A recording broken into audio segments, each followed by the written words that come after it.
نحمده ونصلي على رسوله الكريم اما بعد فاعوذ بالله من الشيطان الرجيم بسم الله الرحمن الرحيم رب اشرح لي صدري ويسر لي امري واحلل عقدة من لساني يفقهوا قولي قل يا عبادي الذين اسرفوا على انفسهم لا تقنطوا من رحمة الله ان الله يغفر الذنوب جميعا انه هو الغفور الرحيم وانيبوا الى ربكم واسلموا له من قبل ان ياتيكم العذاب ثم لا تنصرون واتبعوا احسن ما انزل اليكم من ربكم من قبل ان ياتيكم العذاب بغتة وانتم لا تشعرون أن تقول نفس يا حسرة على ما فرطت في جنب الله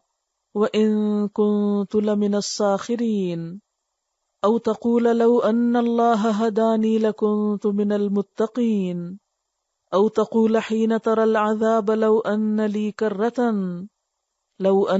كرة فأكون من المحسنين بلى قد جاءتك آياتي فكذبت بها واستكبرت وكنت من الكافرين ويوم القيامة ترى الذين كذبوا على الله وجوههم مسودة أليس في جهنم مثوى للمتكبرين وينجي الله الذين اتقوا بمفازتهم لا يمسهم السوء ولا هم يحزنون۔ اے نبی صلی اللہ علیہ وسلم کہہ دیجئے کہ اے میرے بندو جنہوں نے اپنی جانوں پر زیادتی کی ہے، اللہ کی رحمت سے مایوس نہ ہو جاؤ، یقیناً اللہ سارے گناہ معاف کر دیتا ہے، وہ تو غفور الرحیم ہے۔ پلٹ آؤ اپنے رب کی طرف اور مطیع بن جاؤ اس کے قبل اس کے کہ تم پر عذاب آ جائے اور پھر کہیں سے تمہیں مدد نہ مل سکے، اور پیروی اختیار کر لو اپنے رب کی بھیجی ہوئی کتاب کے بہترین پہلو کی، قبل اس کے کہ تم پر اچانک عذاب آ جائے اور تم کو خبر بھی نہ ہو۔ کہیں ایسا نہ ہو کہ بعد میں کوئی شخص کہے افسوس میری اس تقصیر پر جو میں اللہ کی جناب میں کرتا رہا، بلکہ میں تو الٹا مذاق اڑانے والوں میں شامل تھا، یا کہے کاش اللہ نے مجھے ہدایت بخشی ہوتی تو میں بھی متقی لوگوں میں سے ہوتا، یا عذاب دیکھ کر کہے کاش مجھے ایک موقع اور مل جائے اور میں بھی نیک عمل کرنے والوں میں شامل ہو جاؤں، اور اس وقت اسے یہ جواب ملے کہ کیوں نہیں، میری آیات تیرے پاس آ چکی تھیں، پھر تو نے انہیں جھٹلایا اور تکبر کیا اور تو کافروں میں سے تھا۔ آج جن لوگوں نے خدا پر جھوٹ باندھے ہیں، قیامت کے روز تم دیکھو گے کہ ان کے منہ کالے ہوں گے۔ کیا جہنم میں متکبروں کے لیے کافی جگہ نہیں ہے؟ اس کے برعکس جن لوگوں نے یہاں تقویٰ کیا ہے، ان کے اسباب کامیابی کی وجہ سے اللہ ان کو نجات دے گا، ان کو نہ کوئی تکلیف پہنچے گی اور نہ وہ غمگین ہوں گے۔ قل یا عبادی الذین اسرفوا علی انفسہم، کہہ دیجئے اے میرے بندو وہ جو اسرفو زیادتی کر چکے، علی انفسہم اپنے نفسوں پر، اپنی جانوں پر، جنہوں نے خود پہ ظلم کر لیا۔ اسراف کہتے ہیں گناہوں کی کثرت اور اس میں بہت آگے نکل جانا، یعنی بڑے بڑے گناہ کر بیٹھے۔ ان سے بھی کیا کہا جا رہا ہے؟ لا تقنطوا من رحمت اللہ، اللہ کی رحمت سے مایوس نہ ہو۔ یہ نہ سوچو کہ اب تو بس صرف ہلاکی ہوں گے، ہماری چھوٹ ہو نہیں سکتی کیونکہ ہم بہت گناہگار ہیں۔ اچھا، یہ جو جملہ ہے نا ہم بہت گناہگار ہیں، یہ بھی دو طرح بولا جاتا ہے۔ ایک تو حقیقت میں یو مین اٹ کہ ہم بہت گناہگار ہیں، اور ایک یہ بہت گناہگار ہیں دکھاوے کے طور پہ، ورنہ خود کو سمجھتے کوئی نہیں ہے گناہگار، کیونکہ جو خود کو گناہگار سمجھے وہ تو نظر ہی نہیں اٹھا سکتا، وہ تو حجت بازی کر ہی نہیں سکتا۔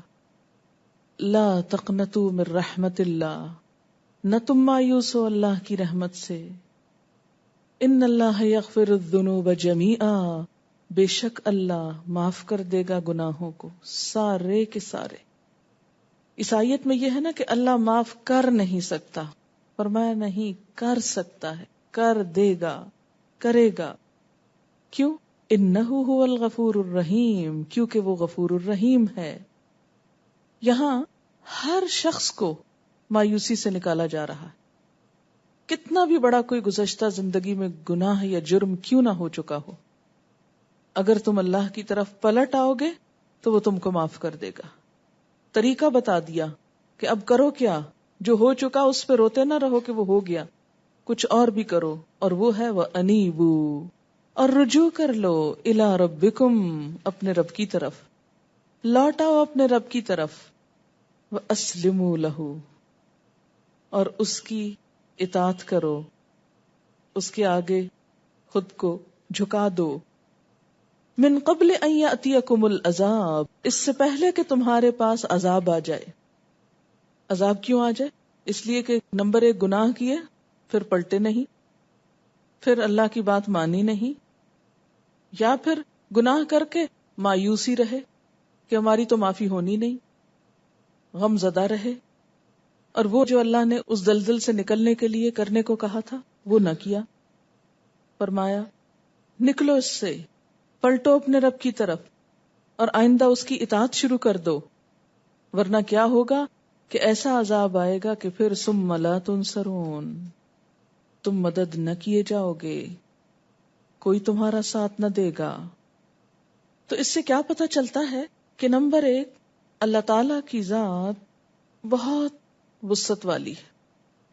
بندہ کیسا بھی قصور کیوں نہ کر بیٹھے، کیسا بھی، کتنا بھی بھیانک، لیکن اگر سچے دل سے توبہ کر لیتا ہے تو معاف کر دیا جاتا ہے. مسند احمد کی حدیث میں ہے، نبی صلی اللہ علیہ وسلم نے فرمایا مجھے ساری دنیا اور اس کی ہر چیز کے ملنے سے اتنی خوشی نہ ہوئی جتنی اس آیت کے نازل ہونے سے. ایک شخص نے سوال کیا کہ جس نے شرک کیا ہو؟ آپ نے تھوڑی دیر کی خاموشی کے بعد فرمایا خبردار رہو، جس نے شرک بھی کیا ہو اس کو بھی معاف کر دے گا، لیکن کب؟ جب وہ معافی مانگ لے. مسند احمد میں ہے کہ نبی صلی اللہ علیہ وسلم نے فرمایا اس کی قسم جس کے ہاتھ میں میری جان ہے، اگر تم خطائیں کرتے کرتے زمین اور آسمان بھر ڈالو پھر اللہ سے استغفار کرو تو یقیناً وہ تمہیں بخش دے گا. اس کی قسم جس کے ہاتھ میں محمد صلی اللہ علیہ وسلم کی جان ہے، اگر تم خطائیں کرو ہی نہیں تو اللہ تعالیٰ تمہاری جگہ ان لوگوں کو لائے گا جو خطا کر کے استغفار کریں اور پھر اللہ انہیں بخش دے. یعنی فرشتے موجود ہیں آلریڈی. انسان تو چیز ہی ایسی ہے کہ جو چلتے چلتے رستہ بھول جائے اور پھر پلٹے، بھولا نہ رہے. اللہ کو یہ بات پسند ہے کہ انسان ہونے کے ناطے اس سے بھول تو ہو جائے لیکن وہ پلٹ آئے. بخاری اور مسلم کی حدیث سے ایک ایسے شخص کا حال معلوم ہوتا ہے بنی اسرائیل کے، جس نے 99 لوگوں کو قتل کیا تھا. پھر اس نے بنی اسرائیل کے ایک عابد سے پوچھا کیا اس کے لیے توبہ ہے؟ اس نے کہا نہیں، اس نے اس کو بھی قتل کر دیا. پھر ایک عالم سے پوچھا تو اس نے جواب دیا تجھ میں اور توبہ میں کوئی روک نہیں. اب دیکھیں عابد کا جواب مختلف تھا، عالم کا مختلف تھا. حکم دیا موحدوں یا توحید پرستوں کی یا اللہ کی اطاعت کرنے والوں کی بستی میں جاؤ. چنانچہ یہ اس گاؤں کی طرف چلا لیکن راستے میں ہی موت آ گئی. رحمت اور عذاب کے فرشتوں میں آپس میں اختلاف ہوا.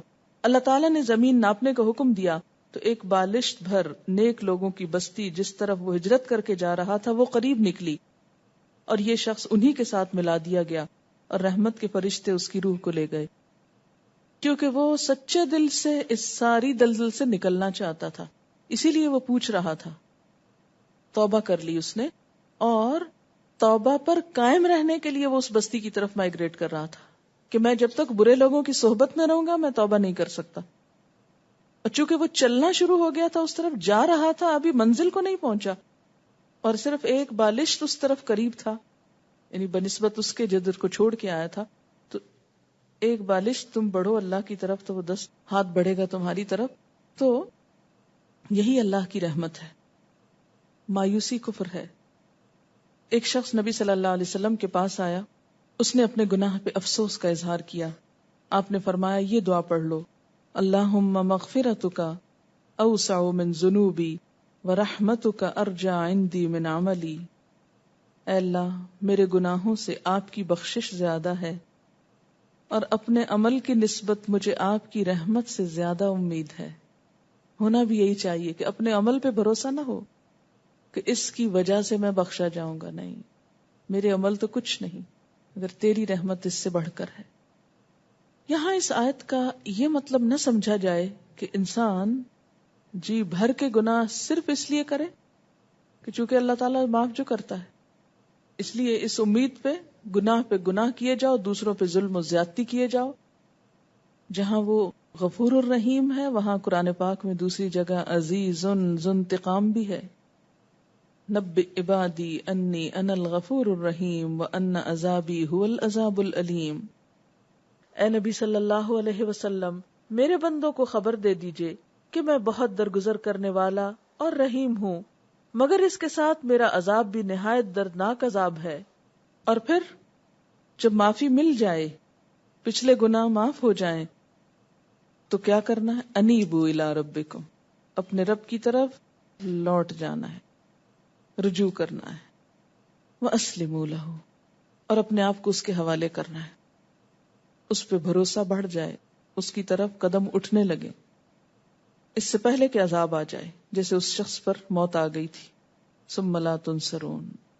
اگر اس کی موت توبہ کے بغیر حالت میں ہوتی تو پکڑ ہو جاتی، لیکن کبھی بھی انسان کو اس امید پہ گناہ نہیں کرتے رہنا چاہیے کہ توبہ کر لیں گے، کیا معلوم کب موت آ جائے۔ واتبعوا، توبہ کو برقرار رکھنے کے لیے اور کیا کرنا ہے؟ اتبعوا، پیروی کرنی، احسن ما انزل الیکم من ربکم، بہترین حصے کی جو تمہاری طرف تمہارے رب کی طرف سے نازل کیا گیا ہے۔ کیا چیز ہے وہ؟ قرآن و سنت۔ ما انزلہ میں دونوں چیزیں آتی، یعنی اس کی پیروی بھی کرو، کیونکہ اگر اس کو چھوڑ دیا تو پھر توبہ فائدہ نہ دے گی، کیونکہ پھر پلٹنے کا اندیشہ ہوتا ہے۔ من قبل ان یأتیکم العذاب بغتۃ، اس سے پہلے کہ تمہارے پاس عذاب اچانک آ جائے، وانتم لا تشعرون، اور تم شعور بھی نہ رکھتے ہو، پتہ ہی نہ چلے، اچانک موت آ جائے، اچانک پکڑ ہو جائے۔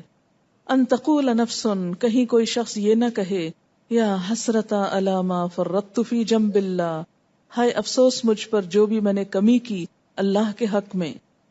جنب کا معنی کیا ہے؟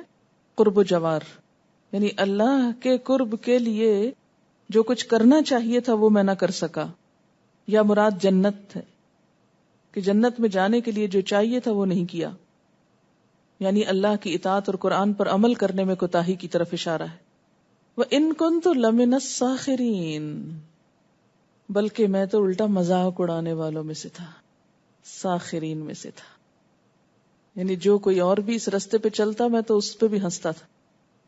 او تقولا، یا انسان کہے، لو ان اللہ ہدانی، اگر اللہ مجھ کو ہدایت دیتا، لکنت من المتقین، تو میں بھی متقی لوگوں میں سے ہوتا، یعنی اگر اللہ مجھ کو ہدایت دیتا تو میں بھی متقی ہو جاتا۔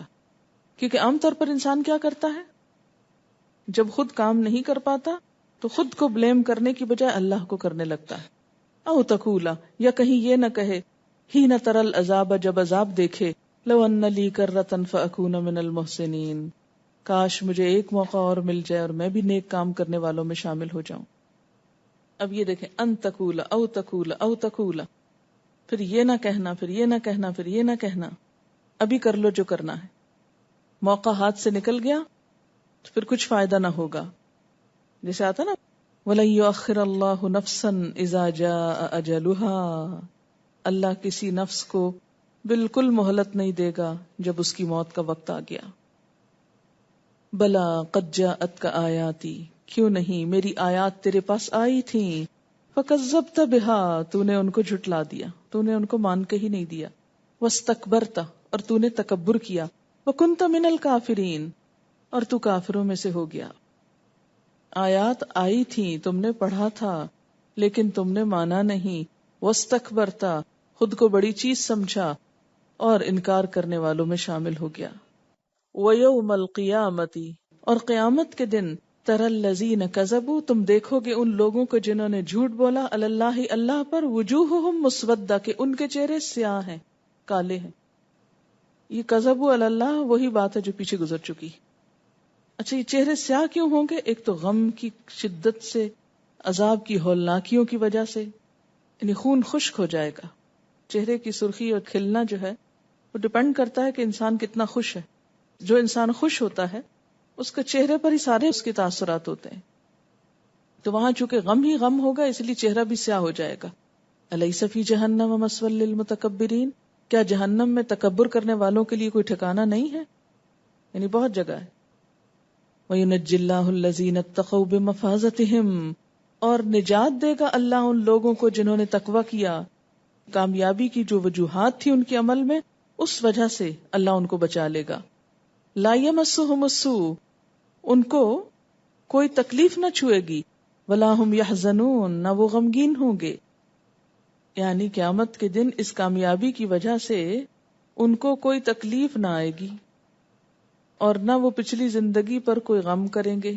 اچھا، یہ غم کس کو ہوگا؟ جو دنیا سے گناہوں کے ساتھ جا رہا ہو مگر دنیا میں خوشحال زندگی بسر کی ہوگی.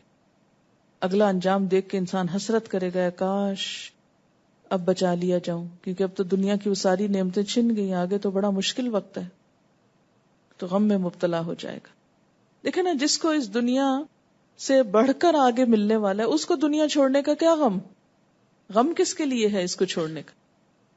جس کے لیے آگے کچھ نہ ہو. آپ دیکھیں، بالکل ایسے ایک مثال کے طور پر، اگر کوئی لڑکی شادی کے بعد بہت خوش ہو وہ کیا کرتی؟ ماں باپ کا گھر بھول جاتی. لیکن اگر تلخ ہو زندگی تو بہت غمگین رہتی. کس پر؟ کہ میں کہاں تھی اور کہاں پہنچ گئی. یہ جو آیت ہے نا، آیت 53، قل یا عبادی الذین اسرفوا علی انفسہم، یہ اللہ تعالیٰ اپنے خاص بندوں کو پکار رہا ہے. یہ کون خاص ہے؟ جنہیں دین کی معرفت جب ہوئی، قرآن کا نور جن پہ پڑا اور اپنی غلطیاں نظر آنے لگیں. کہتے ہیں نا، جب تک اپنی غلطیاں نظر نہیں آتی تھی تو احساس بھی نہیں تھا، غلطیوں پر ہی خوش اور مطمئن تھے. لیکن جب نظر آنے لگیں اور حقیقی معنوں میں دکھائی دے گئیں تو سخت پریشانی لاحق ہوئی. اب بنے گا کیا؟ اب معافی کیسے ہوگی؟ اتنا کچھ جو کر چکے ہیں پچھلی زندگی میں، اس کا کفارہ کیسے ہوگا؟ اب تو آئندہ رہ بھی تھوڑی گئی ہے، ساری زندگی بھی کرتے رہیں باقی کچھ اچھا، لیکن اس سے زیادہ جو پیچھے خرابیاں کر چکے ہیں ان کا کیا مداوع ہوگا؟ ایسے ہی لوگوں کو خوشخبری دی گئی، لا تقنطوا من رحمت اللہ. جب ایک دفعہ اللہ کی رحمت میں آ گئے ہو تب اس سے مایوس نہ ہو، وہ سارے پچھلے گناہ معاف کر دے گا کیونکہ وہ غفور الرحیم ہے. بس آئندہ کے لیے انیبوا الی ربکم واسلموا لہ، یہ نہ چھوڑنا، انابت اور اسلام، ورنہ وہاں پھر کوئی کام نہ آئے گا. واتبعوا، اور اتباع میں کمی نہ کرنا. احسن ما انزل الیکم من ربکم، احسن، اس کا یہ مطلب نہیں کہ اللہ کے کلام میں سے کچھ احسن ہے اور کچھ غیر احسن ہے، یہ پچھلی کتابیں کم اچھی تھیں اور یہ کتاب زیادہ اچھی ہے. اللہ کا سارا ہی کلام اچھا ہے. بات یہ ہے کہ عمل کرنے والوں کا عمل کیسا ہے. کیا اس اچھے کو لے کر وہ اچھے بنتے ہیں یا اس میں شوشے نکال کے حجت بازی کر کے ہیلے بہانے کر کے اس کو ٹال مٹول کرتے ہیں. اسی وجہ سے پھر آگے آتا ہے نا کہ جو احسن کی پیروی نہیں کریں گے تو ان کا حال کیا ہوگا؟ ان کے منہ کالے ہوں گے قیامت کے دن. انسان کا چہرہ اسی چیز کی عکاسی کرتا ہے نا جو اس کے دل کے اندر ہوتا ہے. یعنی دلوں کی کالک قیامت کے دن منہ پہ آ جائے گی. آج تو دلوں کا کالا پن کسی کو دکھتا نہیں نا. یہ ایک محاورہ بن چکا ہے نا، لا تقنطوا من رحمت اللہ، بس اتنا ہی پڑھتے ہیں، آگے نہیں جاتے. وَأَنِيبُوا إِلَىٰ رَبِّكُمْ وَأَسْلِمُوا لَهُ، اور وَاتَّبِعُوا أَحْسَنَ مَا أُنزِلَ إِلَيْكُمْ. تو یہ بھی ضروری ہے. یہاں اللہ تعالیٰ کس کو کہہ رہا ہے میرے بندو؟ کس کو اپنے بندے کہہ رہا ہے؟ دیکھیں ذرا، اتنی محبت سے پکار رہا ہے. نیکوکاروں کو، گناہگاروں کو، انہیں کہہ رہا ہے میرے بندو. بندے تو میرے ہی ہو گئی زیادتی تم سے، اب پلٹ آؤ. قل یا عبادی الذین اسرفوا علی انفسہم لا تقنطوا من رحمت اللہ. قل، کہہ دیجئے، یا عبادی، اے میرے بندو، الذین اسرفوا علی انفسہم، جنہوں نے اپنے نفسوں پر زیادتی کی، اپنی جانوں پر زیادتی کی. لا تقنطوا من رحمت اللہ، اللہ کی رحمت سے مایوس نہ ہو. ان اللہ، بے شک اللہ تعالی، یغفر الذنوب جمیعا، بخش دے گا گناہوں کو سارے کے سارے، انہ، بے شک وہ، هو الغفور الرحیم، وہ بخشنے والا مہربان ہے۔ یہاں اللہ تعالیٰ اپنے بندوں سے مخاطب ہے، یا عبادی، اے میرے بندو۔ کون بندے؟ سارے ہی بندے، کیونکہ ساری مخلوق، سارے انسان اللہ کے پیدا کردہ ہیں۔ کبھی کبھی اللہ کی مخلوق پر، اللہ کے بندوں پر اللہ کی مخلوق کی نظر سے نظر ڈالا کریں، بہت عجیب سا احساس ہوتا ہے۔ رات جب میں واپس آ رہی تھی تو میرے ساتھ کی سیٹ پر جو خاتون بیٹھی ہوئی تھی وہ شاید چائنیز تھی یا جاپنیز تھی، بہرحال انہی علاقوں میں سے کہیں کی تھی۔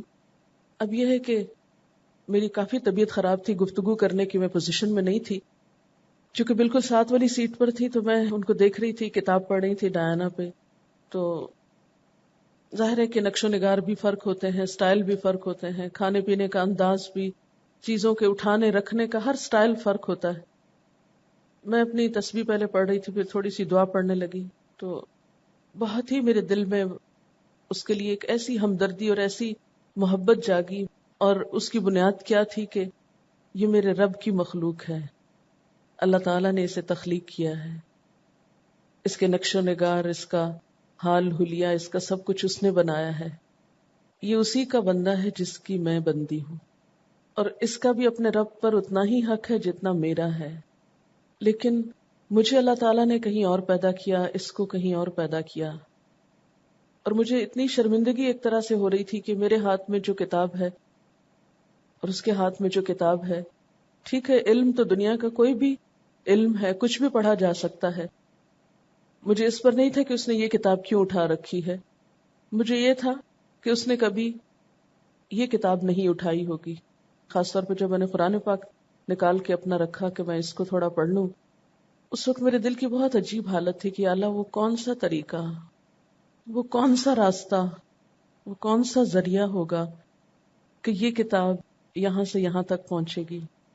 یہ کتنا کم فاصلہ ہے لیکن کتنا زیادہ فاصلہ ہے۔ میں جب اس عربی ٹیکسٹ کو پڑھ رہی تھی تو میں سوچتی، اللہ، یہ صرف تیرا احسان ہے کہ تو نے مجھے یہ سمجھا دی، اس کا کیا قصور ہے کہ اس نے یہ کتاب نہیں پڑھی۔ لیکن ان کو بھی کون بتائے گا، اور وہ کیا طریقہ ہوگا؟ صرف اتنا کافی نہیں کہ انسان دوسرے کو یہ کہہ دے کہ میں اس وقت قرآن پڑھ رہی ہوں تو یہ تم بھی پڑھو، اس سے تو بات نہیں بنے گی، اس کے لیے تو ایک لمبی جد و جہد اور محنت کرنی پڑے گی، دوسری اقوام کے مزاج، اخلاق، کردار، عادات، پسند ناپسند، نفسیات، ہر چیز کو سمجھ کر پھر ان تک اس کتاب کو پہنچانا ہوگا، کیونکہ حکمت کا تقاضا یہی ہے۔ صرف اتنا کافی نہیں کہ ہم کسی کو کہہ دیں کہ ہاں، اپنے مسلمان بہن بھائیوں کو تو کہہ سکتے ہیں کہ آپ یہ پڑھنا چاہیں گے تو پڑھ لیں، لیکن ان کو یہ نہیں کہہ سکتے، اور ہو سکتا ہے وہ کہیں ہم پڑھنا ہی نہیں چاہتے، تو اس سے بھی ڈر لگتا ہے کہ ان کا انکار جو ہے وہ ان کے خلاف اور حجت نہ بنے۔ لیکن ہمیں بہت ہی سنجیدگی کے ساتھ اور بہت دل کے درد اور ہمدردی کے ساتھ یہ بات سوچنی ہوگی کہ کس طرح اس فاصلے کو کم کیا جائے، جبکہ پوری دنیا میں باہم فاصلے کم ہو چکے ہیں، یعنی فزیکلی فاصلے کم ہو چکے ہیں، لیکن سوچ کے فاصلے، اپروچ کے فاصلے بہت بڑھے ہوئے ہیں، ان کو کم کرنے کی ضرورت ہے۔ لیکن یا عبادی، اے میرے بندو، تو بندے تو سارے اسی کے ہیں، خواہ کسی کا رنگ یا شکل یا نسل یا عقل کچھ بھی ہے۔ بہرحال اللہ تعالیٰ کا یہ پیغام اس کی ساری مخلوق کے لیے ہے، یا عبادی، اے میرے بندو، الذین اسرفوا علی انفسہم، جنہوں نے اپنی جانوں پر زیادتی کر رکھی ہے۔ اسرفو گناہوں کی کثرت اور اس میں افراط یعنی زیادتی کے معنوں میں آتا ہے، کہ جنہوں نے اللہ تعالیٰ کی بے حد نافرمانی اور بہت ہی ناراضگی کے کام کر رکھے ہیں۔ یا عبادی الذین اسرفوا علی انفسہم، کیا نہ کرو، لا تقنطوا من رحمت اللہ، اللہ کی رحمت سے مایوس نہ ہو، نا امید نہ ہو۔ تقنتو قاف نون طا، قنوت سے، جس کے معنی ہوتے ہیں خیر سے مایوس ہونا اور نا امید ہونا، یعنی اللہ کی رحمت سے نا امید نہ ہو، مایوس نہ ہو. کیوں؟ اس لیے کہ ان اللہ یغفر الذنوب جمیعا، بے شک اللہ سارے کے سارے گناہ معاف کر دیتا ہے. کیوں؟ انہ هو الغفور الرحیم، کیونکہ وہ غفور الرحیم ہے. اس آیت میں اللہ تعالی کی مغفرت کی وسعت کا بیان ہے کہ کتنی وسیع ہے اس کی مغفرت. بات یہ ہے کہ جن لوگوں کے سینے میں حساس دل ہوتا ہے، جو حقیقی معنوں میں سینسیٹیو لوگ ہوتے ہیں، جب انہیں اللہ تعالیٰ کی معرفت حاصل ہوتی ہے، وہ اپنے رب کو پہچان لیتے ہیں، اس کی قدر کرنا جان لیتے ہیں، تو پھر ان کو یہ خیال ستانے لگتا ہے کہ اب تک جو رب کو ناراض کیا ہے، اب تک جو گناہ کیے ہیں، ان کا کیا بنے گا. یعنی ہو سکتا ہے کوئی سنگ دل سخت دل شخص اس کے بارے میں سوچے بھی نہ، محسوس بھی نہ کرے، لیکن جو جتنا حساس ہے، اور حساس اپنی ذات کے لیے صرف دنیاوی معاملات میں نہیں بلکہ آخرت کے اعتبار سے کہ میرا کیا بنے گا، میرے گناہوں کا نتیجہ کیا ہوگا.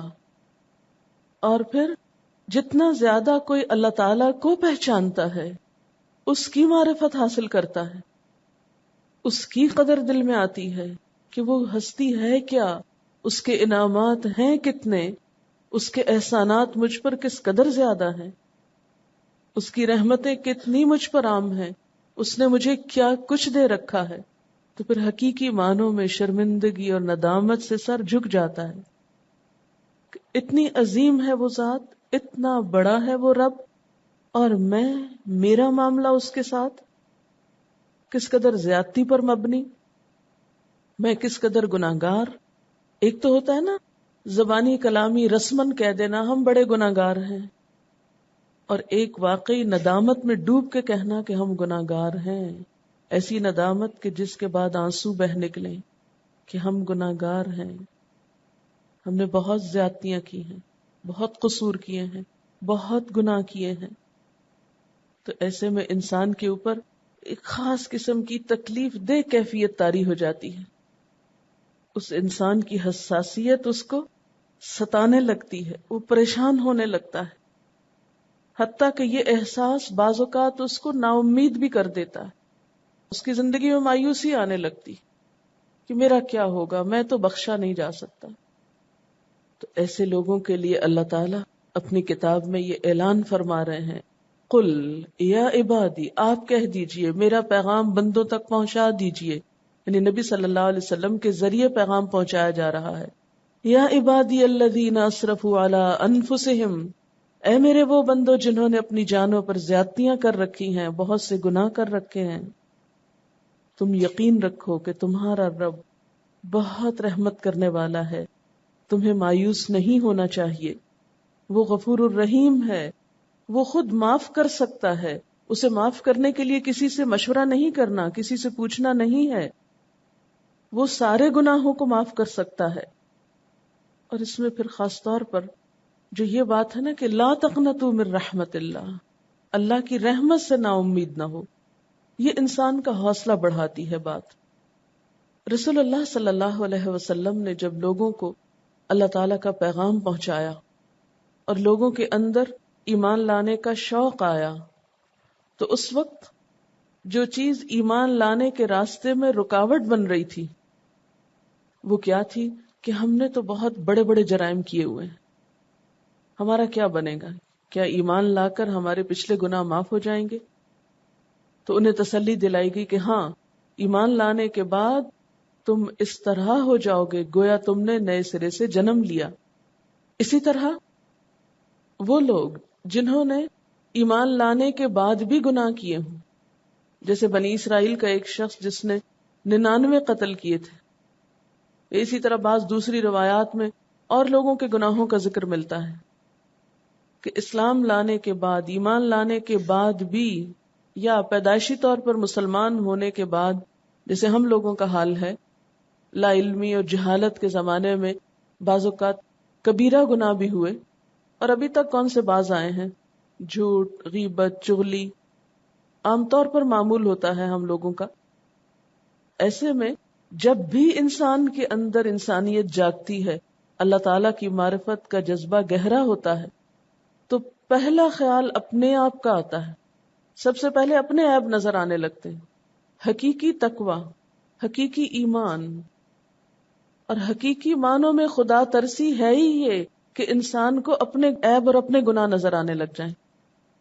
جب تک انسان تقوی میں سنجیدہ نہیں ہوتا، اسے دوسروں کے عیب اور غلطیاں زیادہ نظر آتی ہیں، اور جب وہ سنجیدہ ہونے لگتا ہے، واقعی خدا ترس ہونے لگتا ہے، تو اس کو اپنی غلطیاں زیادہ نظر آنے لگتی. یعنی یہ بات ان لوگوں کے لیے نہیں ہے جو دوسروں کے عیب چنتے پھرتے ہیں یا جن کو دوسروں کے اندر غلطیاں نظر آ رہی ہیں. یہ حکم اور یہ خوشخبری ان لوگوں کے لیے ہے جن کو اپنی غلطیاں بہت بڑی نظر آتی ہیں. مومن اور منافق کا فرق یہی ہے نا. مومن اپنی چھوٹی سی غلطی کو اور چھوٹے سے گناہ کو بھی بہت بڑا جانتا ہے، اور منافق بڑے بڑے گناہوں کو بھی بہت ہلکا سمجھتا ہے. تو یہاں اللہ تعالیٰ ان لوگوں کو ایک پیغام مسرت دے رہے ہیں کہ میرے وہ بندوں جنہوں نے اپنی جانوں پہ زیادتی کی، پھر انہیں اپنی زیادتی کا احساس ہوا، اپنے گناہ نظر آنے لگے، اپنی غلطیوں پہ ندامت ہونے لگی، شرمندگی ہونے لگی، اور وہ شرمندگی اس حد تک بڑھنے لگی کہ مایوسی تک پہنچنے لگے کہ ہم تو اتنے خراب ہیں، اتنے گندے ہیں، اتنے گناہ گار ہیں کہ ہم تو معافی کے قابل ہی نہیں ہیں. تو ان کو تسلی دی گئی، نہیں، تمہارا یہ احساس ندامت اور یہ شرمندگی ہی بہت بڑی چیز ہے. اس سے آپ دیکھیں کہ اللہ تعالیٰ کی نظر میں اعتراف گناہ جو ہے وہ کتنا پسندیدہ ہے، اور گناہ پہ اڑ جانا اور اس کی حجتیں اور تعویلیں پیش کرنا اور اصلاح کی کوئی کوشش نہ کرنا، نہ اس کے لیے کوئی شوق رکھنا، یہی چیز اللہ تعالیٰ کو ناپسند ہے.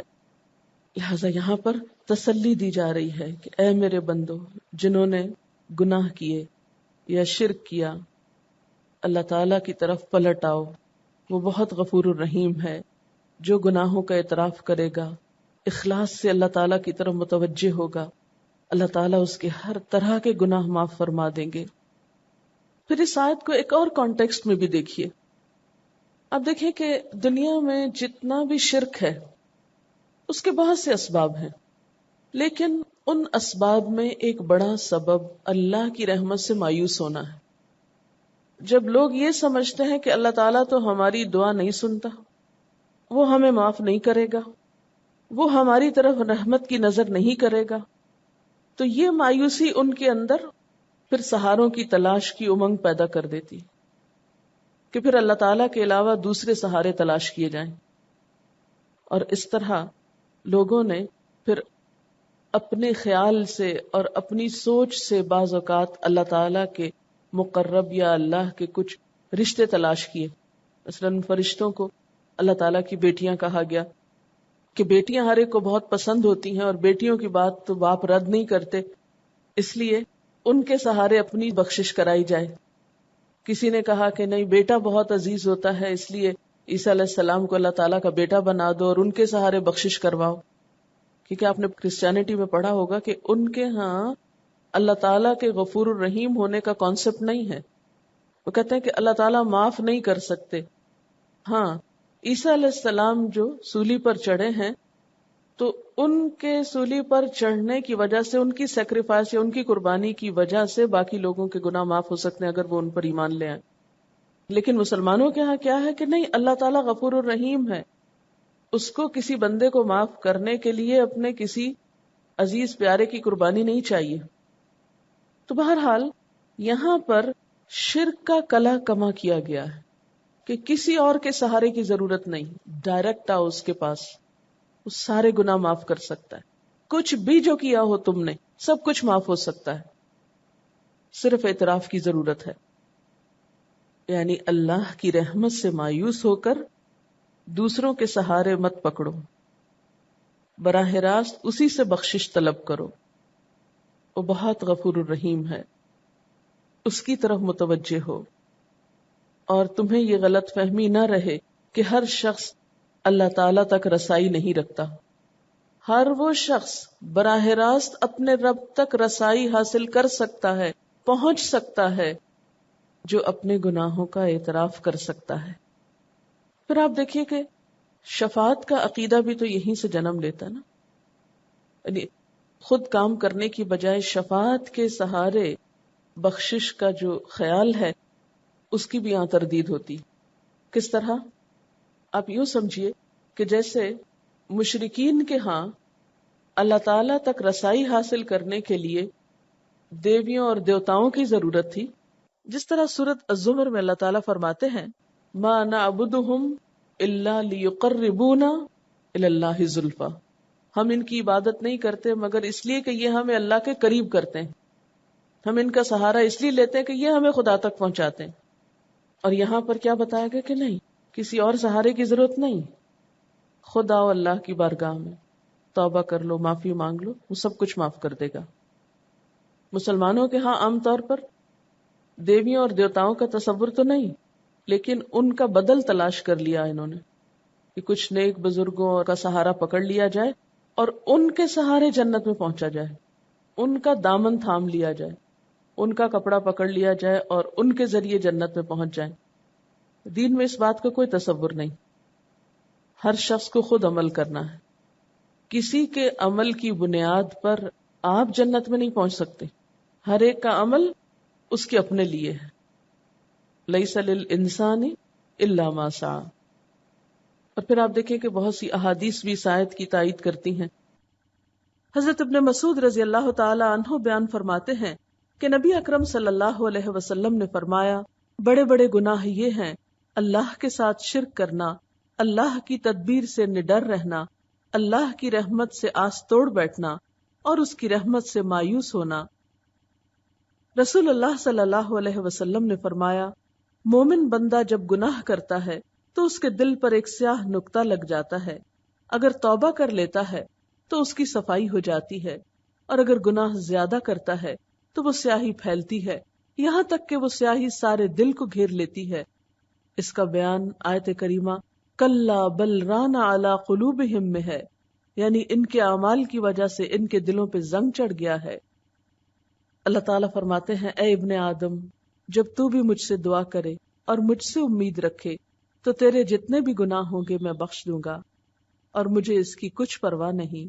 اے ابن آدم، اگر تیرے گناہ آسمان کی بلندی کو پہنچ جائیں پھر تو مجھ سے بخشش طلب کرے تو میں تجھے بخش دوں گا، اور مجھے اس کی کچھ پرواہ نہیں. اے ابن آدم، اگر تو زمین بھر گناہ لے کر آئے پھر مجھے اس حال میں ملے کہ تو نے میرے ساتھ شرک نہ کیا ہو تو میں تجھے اتنی ہی مقدار میں بخشش سے نواز دوں گا. لیکن اس کا یہ مطلب نہیں ہے کہ انسان اس آیت کی بدولت جی بھر کے گناہ کرنا شروع کر دے اور اللہ تعالیٰ کے غضب کو دعوت دے یا اللہ تعالیٰ کو ناراض کرنا شروع کر دے، کیونکہ اللہ تعالیٰ کی ناراضگی سے تو رحمت نہیں آئے گی. یہ تو ان لوگوں کے لیے کہ جو بھول چوک کر یا انسان ہونے کے ناطے خطا کر بیٹھتے ہیں، پھر پلٹتے ہیں، معافی چاہتے ہیں تو اللہ تعالیٰ معاف بھی فرما دیتے ہیں. اور اسی لیے اگلی آیت میں کیا فرمایا؟ وَأَنِيبُوا إِلَىٰ رَبِّكُمْ، پلٹ آؤ اپنے رب کی طرف، وَأَسْلِمُوا لَهُ، اور اپنا آپ اس کے حوالے کر دو. یعنی معافی مانگ کر پھر گناہوں کی طرف نہیں پلٹو. ہم کیا اس آیت کا مطلب لیتے ہیں کہ ایک دفعہ معافی کرا کے صاف ستھرے ہو کے پھر نئے سرے سے گناہ شروع کر دو کیونکہ پچھلے معاف ہو گئے اگلے بھی ہو جائیں گے، اس لیے جو جی چاہے کرو. اس آیت کا یہ مطلب نہیں ہے. اس کے غفور الرحیم ہونے کا معنی یہ نہیں ہے کہ پھر جو جی چاہے کرو، بلکہ کیا کرو؟ وَأَنِيبُوا إِلَىٰ رَبِّكُمْ، اپنے رب کی طرف پلٹو، وَأَسْلِمُوا لَهُ، اور اس کے فرما بردار ہو جاؤ، اپنا آپ اس کے حوالے کر دو. من قبل ان یأتیکم العذاب ثم لا تنصرون، اس سے پہلے کہ تم پر عذاب آ جائے اور پھر کہیں سے تمہیں مدد نہ مل سکے. اور کیا کرو؟ واتبعوا احسن ما انزل الیکم من ربکم، پیروی کرو، یعنی پچھلے گناہ معاف کرا کے توبہ استغفار کر کے اب اچھی زندگی کا آغاز کرو. اور توبہ پر انسان کیسے قائم رہ سکتا ہے؟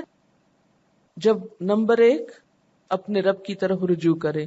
نمبر 2 اپنے رب کا تابع دار رہے. نمبر 3 اس کی کتاب کی پیروی کرے. وَاتَّبِعُوا أَحْسَنَ مَا أُنزِلَ إِلَيْكُم مِّن رَّبِّكُم. تو پھر انسان توبہ پر قائم بھی رہ سکتا ہے، ورنہ تو توبہ کرے گا اور توڑ دے گا، توبہ کرے گا اور پھر پلٹ آئے گا. یعنی اپنے آپ کو سنبھالنے کے نسخے بھی بتائے گئے. پھر من قبل ان یأتیکم العذاب بغتۃ وانتم لا تشعرون، اس سے پہلے کہ اچانک عذاب آ جائے اور تم شعور بھی نہ رکھتے ہو، کہ پھر معافی کا موقع بھی نہ ملے. یعنی ایک دفعہ گناہوں سے معافی مانگ کے نیکی کی طرف چل پڑو، پھر اس سہارے پر دوبارہ گناہ والی زندگی مت شروع کرو کہ اچھا پھر معافی مانگ لیں گے.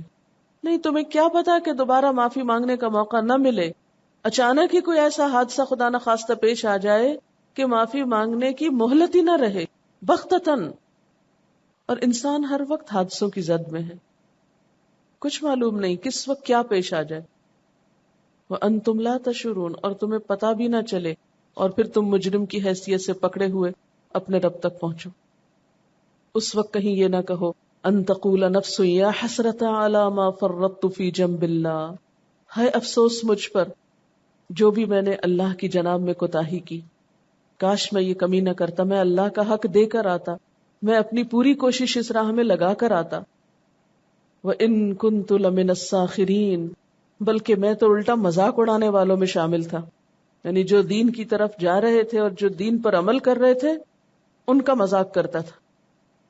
یعنی کتنی ریلیونٹ آیت ہے نا، جو یوں لگتا ہے ہمارے معاشرے کی تصویر کشی کر دی گئی ہے اس میں، کہ اگر کوئی شخص گناہ کی زندگی بسر کرتا ہے تو اس کو نہیں چھوڑتے، اگر کوئی معافی مانگنا چاہتا ہے تو پلٹنے نہیں دیتے.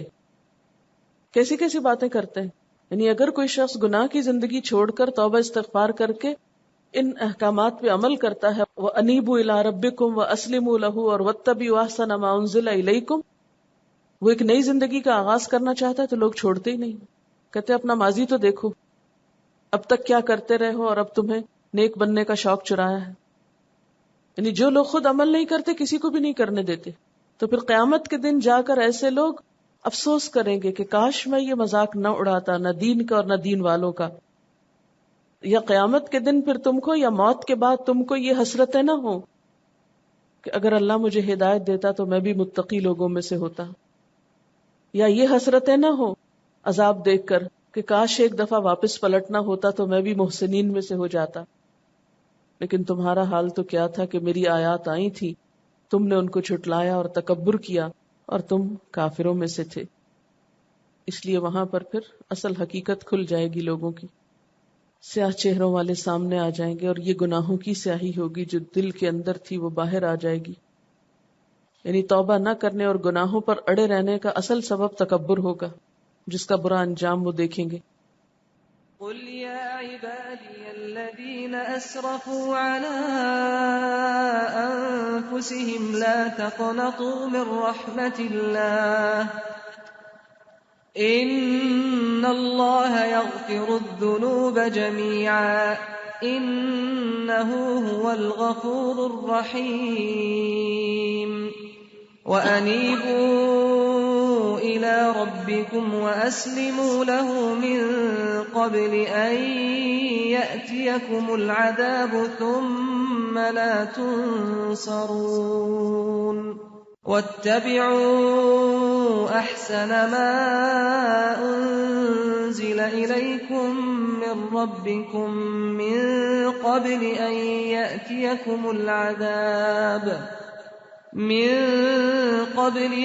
يأتيكم العذاب بغتة وأنتم لا تشعرون أن تقول نفس يا حسرة على ما فرطت في جنب الله وإن كنت لمن الساخرين أو تقول لو أن الله هداني لكنت من المتقين أو تقول حين ترى العذاب لو أن لي كرة فأكون من المحسنين بلى قد جاءتك آياتي فكذبت بها واستكبرت وكنت من الكافرين ويوم القيامة ترى الذين كذبوا على الله وجوههم مسودة أليس في جهنم مثوى للمتكبرين وينجي الله الذين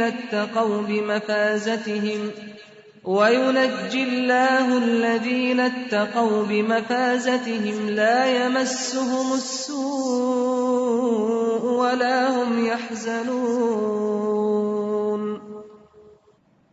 کسی نے لکھا ہے نہ جہاں میں کہیں اما ملی جو اما ملی تو کہاں ملی میرے جرم خانہ خراب کو تیرے عفو بندہ نواز میں. اور یہ ایک حقیقت ہے کہ اللہ تعالیٰ کے سوا گناہ کوئی معاف نہیں کر سکتا ہے، کیونکہ یہ اتھارٹی اس کے سوا کسی اور کے پاس ہے نہیں. دیکھیں دو چیزیں ہوتی ہیں، ایک تو یہ کہ انسان سچے ارادے، سچی نیت اور سچے دل سے توبہ کرے کہ اللہ تعالیٰ میں نہیں کروں گا آئندہ.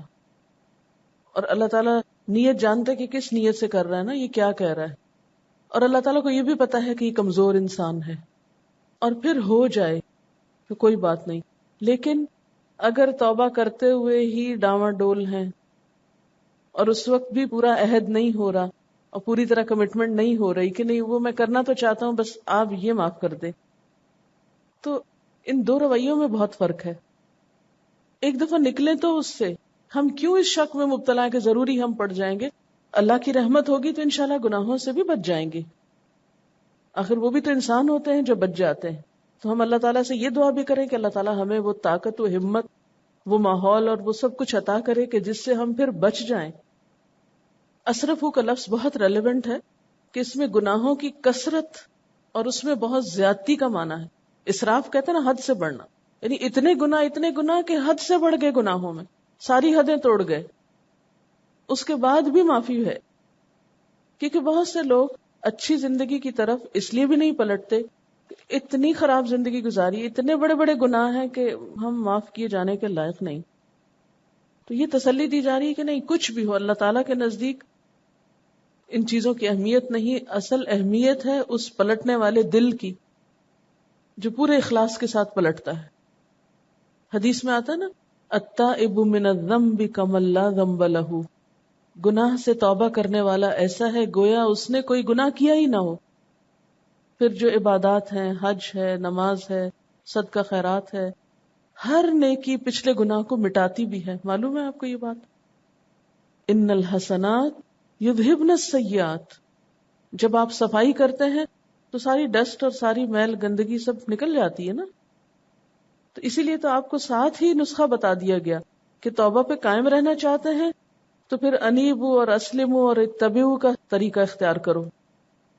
کسی نے اور شعر بھیجا ہے، تو رحیم ہے تو کریم ہے میری لغزشوں پہ نظر نہ کر، تیری خو عطا میری خو خطا، نہ یہ تجھ میں کم نہ یہ مجھ میں کم. کتنا خوبصورت شعر ہے. یعنی تو دینے والا ہے، بخشنے والا ہے، اور میں تو ہوں ہی خطا کار. تیری رحمت بھی بہت زیادہ اور میری خطائیں بھی بہت زیادہ ہیں. آپ کو معلوم ہے کہ الہدا کی طرف سے لیڈیز جیل اور جینٹس جیل میں کام ہو رہا ہے، اور وہ جو بچہ جیل ہے اس میں بھی. تو جہاں تک اس آیت کا تعلق ہے کہ ہم یہ سمجھتے ہیں کہ گناہ معاف نہیں ہوتے، لیکن سچے دل سے جو توبہ کرتا ہے اس کے گناہ معاف ہو جاتے ہیں اور پھر رزلٹ بھی نظر آنے لگتا ہے. اسی طرح کراچی لیڈیز جیل میں بہت سی لیڈیز ایسی ہیں جنہوں نے بہت بڑے گناہ کیے ہیں، بہت سنگین گناہ کیے ہیں، ماں باپ کا مرڈر تک کیا ہے، لیکن آپ یقین کیجئے جب وہ قرآن پڑھتی ہیں، توبہ کرتی ہیں، معافی مانگتی ہیں تو اتنی امید ہوتی کہ اللہ تعالیٰ نے ان کے گناہ معاف کر دیے ہوں گے. کس طرح ان کے اندر چینج آ رہا ہے اور کس طرح ان کے دل بدل رہے ہیں. وہ خود کہتی ہیں ہمیں معلوم نہیں چلتا کہ ہماری ریلیز کیسے ہو رہی ہے، صرف ان دعاؤں کا اثر ہے. لیکن اللہ تعالیٰ کس طرح اپنے بندوں کو معاف کرتا ہے، انسان تو معاف نہیں کرتا. ایک دفعہ توبہ کر لی جائے تو کتنے گناہ معاف ہو جاتے ہیں. بہترین مثال ہے اس کی جیل میں، اگر آپ کبھی وزٹ کریں آپ ان سے خود پوچھیں اور دیکھیں آپ کیا ان کی زندگیاں بدل رہی ہیں، چہرے بدل گئے ہیں، ان کا اٹھنا بیٹھنا، ان کا انداز ہی بدل گیا ہے. اتنا ہائی آئی کیو ہے ان کا، اتنی برائٹ لڑکیاں ہیں وہ جنہوں نے اتنے سنگین جرم کیے ہیں، اپروچ ہی غلط ہو گئی تھی ان کی، لیکن معاف کرنے والا تو اللہ تعالیٰ ہے. اس سے آپ دیکھیں کہ کتنی ہوپ پیدا ہوتی ہے نا. انسان تو انسان ہے، کمزور ہے. غلطی ہونا، چھوٹی ہونا یا بڑی ہونا، انسان کی کمزوری کی وجہ سے ہے نا. اور جب انسان اعتراف کر لیتا ہے کہ اللہ میں کمزور انسان ہوں، مجھ سے ایسا ہو گیا، اب تیرے سوا کون معاف کر سکتا ہے، اور جب اس کو یہ یقین ہونے لگتا ہے کہ اللہ تعالیٰ معاف کر دیتا ہے اور معافی مل سکتی ہے، معافی ہو جاتی ہے، اور خاص طور پر اس وقت جب انسان یہ چاہتا بھی ہو سچے دل سے کہ میں ایک اچھی زندگی کا آغاز کروں، تو پھر اس امید کے ساتھ دلوں کا حال کتنا بدلتا ہوگا. رسول اللہ صلی اللہ علیہ وسلم نے فرمایا، اللہ تعالیٰ فرماتے ہیں جسے یقین ہو گیا کہ میں گناہ معاف کرنے پر قادر ہوں تو میں اس کے گناہ معاف کر دیتا ہوں، اور مجھے قطعاً پرواہ نہیں بشرطے کہ اس نے میرے ساتھ شرک نہ کیا ہو. کیونکہ جب انسان مایوس ہوتا ہے تو زندہ انسان بھی مردہ کے برابر ہوتا ہے، اور یہ شیطان کا وسوسہ ہوتا ہے، شدید وسوسہ، کہ تم نہیں قائم رہ سکتے توبہ پر. کوئی ضرورت نہیں توبہ کرنے کی، کوئی ضرورت نہیں پلٹنے کی. اور آپ دیکھیں کہ ہم توبہ کیا اپنے بھروسے پہ کریں گے؟ اپنے پہ بھروسہ کر کے توبہ کر سکتے نہیں. ہم تو بہت کمزور ہیں. کیسے خود پہ بھروسہ کر سکتے ہیں کہ، اور کیسے ہم یہ دعویٰ کر سکتے ہیں کہ آئندہ ہم تو کوئی گناہ نہیں کریں گے؟ یہ تو اللہ کی رحمت ہے جو ہمیں پار لگاتی ہے اور پھر نیکی کی توفیق دیتی ہے، کیونکہ دل تو اللہ تعالیٰ کے ہاتھ میں ہے، جدھر کو چاہے موڑ دے. تو ہم جب توبہ کرتے ہیں تو اس وقت مایوس ہونے اور شیطان کے وسوسے کا شکار ہونے کی ضرورت نہیں. اللہ کی رحمت کی امید رکھتے ہوئے، اسی پہ بھروسہ کرتے ہوئے، اس سے دعا مانگتے ہوئے، اس پر اعتماد کرتے ہوئے، اس پہ توکل کرتے ہوئے کہ اللہ تو مجھے قائم رکھ، تو رکھ سکتا ہے. اور پھر وہ رکھتا ہے، وہ بندے کے گمان کے مطابق ہوتا ہے نا. اللہ تعالیٰ کے حق میں تو جو قصور ہم نے کیے ان پہ تو پھر امید ہوتی ہے کہ اللہ تعالیٰ معاف کر دے گا، لیکن حقوق العباد کے معاملے میں جو ہم سے زیادتیاں ہوئی ہیں، اور خصوصاً وہ لوگ جو ہماری زندگی میں رہے بھی نہیں.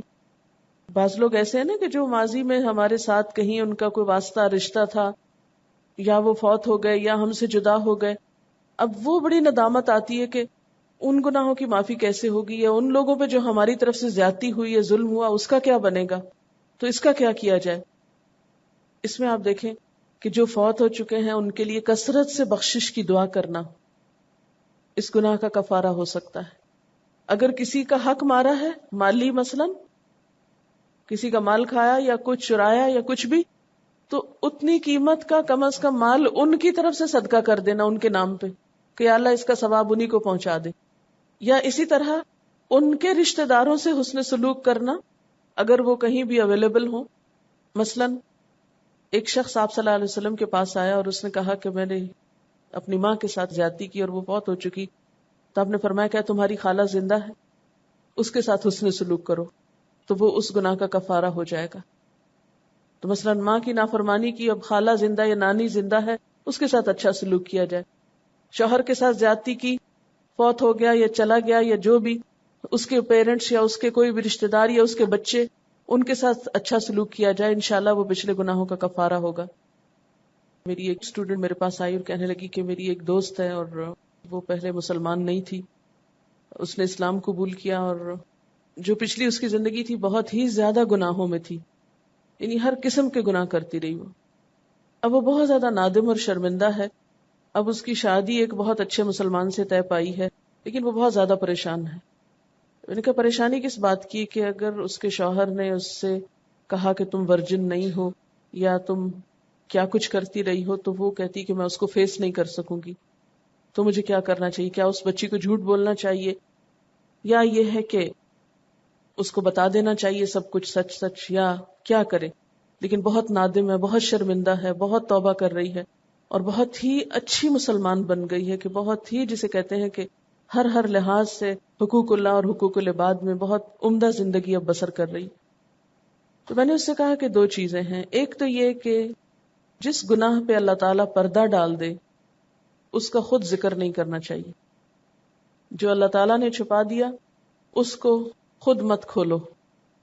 لوگوں کے سامنے گناہ کا ذکر یا اعتراف کرنا پسندیدہ نہیں ہے، رسول اللہ صلی اللہ علیہ وسلم نے فرمایا، میری امت کا ہر شخص آفتوں سے محفوظ ہے مگر کھلم کھلا برے کام کرنے والے، اور یہ لچا پن ہے کہ رات کو کسی سے برا کام ہو جائے اور صبح اللہ نے تو اس کا عیب چھپائے رکھا، لیکن اس نے کسی کو خود کہا کہ کل رات تو میں نے ایسا اور ایسا کیا، رات کو اللہ نے اس کے عیب پہ پردہ ڈالے رکھا مگر اس نے صبح ہوتے ہی اللہ کا ڈالا ہوا پردہ پاش پاش کر دیا۔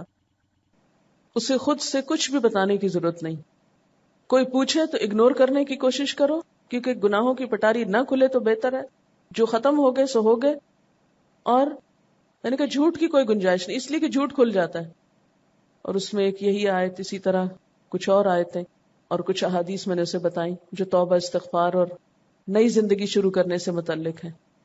اور اگر یہی آیت آپ دیکھیں کہ قل یا عبادی الذین اسرفوا علی انفسہم لا تقنطوا من رحمت اللہ ان اللہ یغفر الذنوب جميعا، اگر اللہ سارے گناہ معاف کر دیتا اور ایک شخص پچھلے گناہوں والی زندگی کو چھوڑ دیتا ہے اور اس پر وہ نادم ہے، شرمندہ ہے، اور کہتے ہیں نا کہ اگر کوئی شخص کسی انسان سے معافی مانگتا ہے اور وہ اس کو معاف نہیں کرتا تو قیامت کے دن وہ اس حال میں آئے گا کہ اللہ تعالیٰ کی ہر رحمت سے مایوس ہوگا، اللہ تعالیٰ بھی اس پر رحمت نہیں کرے گا، اللہ تعالیٰ بھی اس کو معاف نہیں کرے گا جو بندوں کو معاف نہیں کر سکتا۔ رسول اللہ صلی اللہ علیہ وسلم نے بیان کیا کہ ایک شخص نے یہ کہا کہ قسم ہے خدا کی فلاں شخص کو خدا نہیں بخشے گا، اور اللہ تعالیٰ نے فرمایا کون ہے جو مجھ پر قسم کھا کر کہتا ہے کہ میں فلاں آدمی کو نہیں بخشوں گا، بس میں نے بخش دیا فلاں شخص کو اور ضائع کیا تیرے عمل کو۔ تو بہرحال اس کے بعد وہ بہت مطمئن ہوگی، بہت خوش ہو گئی کہ الحمدللہ ایک سولوشن ہے، کیونکہ ہم بعض اوقات اپنے لیے خود مصیبتیں شروع کرتے ہیں، بہت سچے اور بہت نیک بننے کی پھر کوشش کرتے ہیں، کیونکہ انسان کی یہ عادت ہے، اور یہ اس لیے بھی ہے کہ جب کوئی گناہ کر لیتا ہے نا انسان تو اس کے اوپر اتنا بوجھ پڑتا ہے، جب خصوصاً اللہ کی معرفت حاصل ہوتی ہے، معرفت نہیں ہوتی تو گناہ بہت ہلکا نظر آتا ہے، گناہ ہی نہیں نظر آتا، انسان ایسا ڈھیٹ ہوتا ہے، سوچتا ہے میں نے کیا کیا، سب لوگ کرتے ہیں، میں نے کوئی انوکھا کیا، وہ سب کی بات کر کے اپنے گناہ کو بہت چھوٹا سمجھتا ہے۔ ابن مسعود فرماتے ہیں مومن اپنے گناہوں کو یوں سمجھتا ہے جیسے وہ ایک پہاڑ کے نیچے بیٹھا ہو اور ڈرتا ہو کہ کہیں اس پہ گر نہ پڑے، اور فاجر اپنے گناہوں کو ایسے سمجھتا ہے جیسے ایک مکھی ہو جو اس کی ناک پہ بیٹھ گئی ہو۔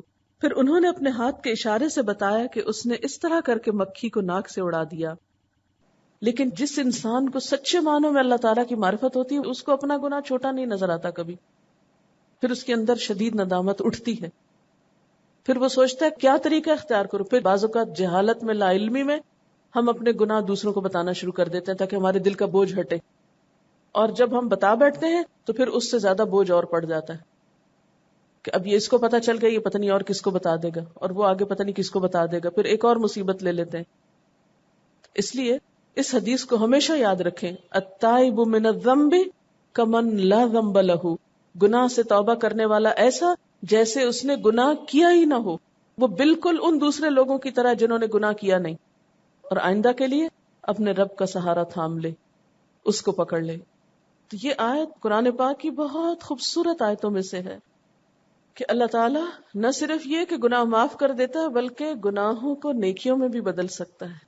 فَأُولَئِكَ يُبَدِّلُ اللَّهُ سَيِّئَاتِهِمْ حَسَنَاتٍ، رسول اللہ صلی اللہ علیہ وسلم نے فرمایا ہر انسان خطا کار ہے اور بہترین خطا کار وہ ہیں جو توبہ کرتے ہیں۔ جب کوئی بندہ سچے دل سے اللہ کی طرف پورے اخلاص کے ساتھ پلٹتا ہے تو اللہ تعالیٰ گناہوں کو بھی نیکیوں میں بدل دیتا ہے، وہ بھی انسان کی حسنات میں ڈال دے گا۔ اور کیا چاہیے؟ اصل ضرورت تو اپنے اندر سچائی لانے کی ہے، یعنی توجہ کس پہ ہونی چاہیے؟ گناہ کے اعتراف پر اور اللہ کے ساتھ سچا ہونے کی طرف۔ قل يا عبادي الذين أسرفوا على أنفسهم لا تقنطوا من رحمة الله إن الله يغفر الذنوب جميعا إنه هو الغفور الرحيم وأنيبوا إلى ربكم وأسلموا له من قبل أن يأتيكم العذاب ثم لا تنصرون۔ قرآن پاک میں اللہ تعالیٰ فرماتے ہیں غافر الذنب، گناہوں کو معاف کرنے والا ہے، وقابل التوب، توبہ قبول کرنے والا ہے، شدید العقاب، سخت سزا دینے والا ہے، ذی الطول، صاحب فضل ہے، لا الہ الا ہو، اس کے سوا کوئی الہ نہیں، الیہ المصیر، اسی کی طرف لوٹنا ہے۔ یہاں اللہ تعالیٰ کی مزید کچھ صفات کا ذکر کیا جا رہا ہے۔ پہلی صفت ہے غافر الذنب، گناہ معاف فرمانے والا۔ غفرہ کا لفظی معنی کیا ہوتا ہے؟ ڈھانپ دینا، کسی کو ایسی چیز پہنا دینا جو اسے میل کچیل سے محفوظ رکھے۔ مثلا لباس انسان کو میل کچیل سے بھی محفوظ رکھتا ہے، موسم کی تلخی سردی گرمی سے بھی محفوظ رکھتا ہے۔ اسی طرح کوئی بھی چیز جو دوسری چیز کے لیے حفاظت کا کام دے اور ڈھانپنے کا کام دے، اس کے لیے لفظ غفرہ استعمال ہوتا ہے۔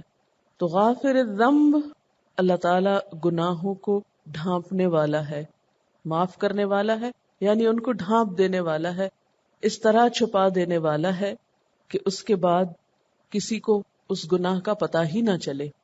التائب من الذنب کمن لا ذنب لہ، اور اسی وجہ سے یہ کہا جاتا ہے کہ اگر گناہ ہو جائے تو اس کا ذکر کسی سے نہ کیا جائے۔